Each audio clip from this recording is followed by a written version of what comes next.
Hello दोस्तों, कैसे हैं आप लोग। हमारी आज की कहानी का नाम है इल्ज़ाम।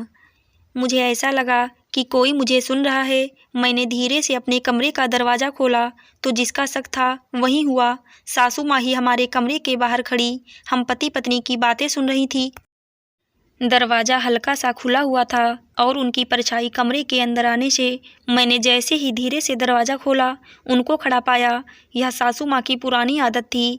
आज से पहले भी एक दो बार उनको यूँ चुपके चुपके अपने कमरे के बाहर खड़े होकर अपनी बातें सुनते पाया था। एक बार पूछा भी कि मम्मी जी आप यहाँ क्या कर रही हैं, ऐसे कमरे के बाहर खड़े होकर हमारी बातें क्यों सुन रही हैं। वो भी ठहरी आखिर सास अपनी गलती कहाँ मानने वाली थी। झट से बोली, पागल समझ रखा है क्या बहू तुमने, जो तुम्हारे कमरे के बाहर खड़े होकर अपने बेटे बहू की बातें सुनूंगी। अरे इतनी बुरी भी नहीं हूँ मैं। वो तो मैं उधर से निकल रही थी और पूजा घर में जा रही थी।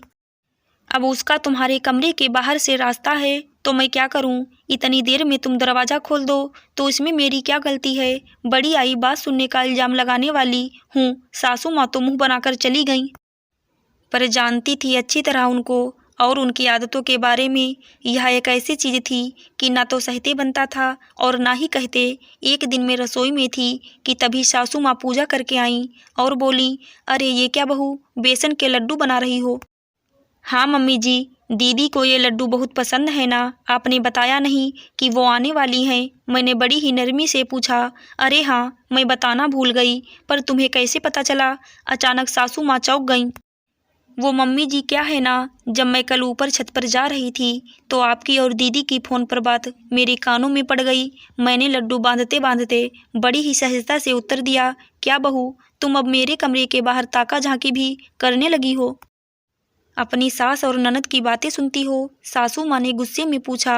अरे नहीं नहीं मम्मी जी, मैं इतनी बुरी भी नहीं हूँ कि दूसरों की बातें, खास तौर पर एक माँ और बेटी की बातें यूँ चुपचाप सुनूं।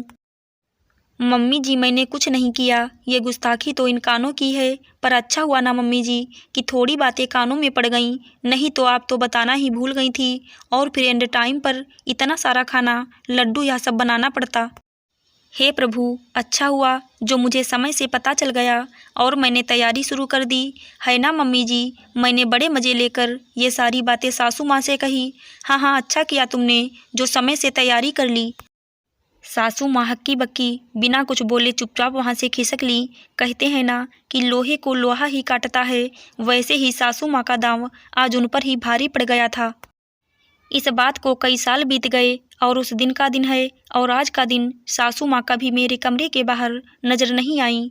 आशा करती हूँ दोस्तों आपको हमारी कहानी ज़रूर अच्छी लगी होगी। धन्यवाद।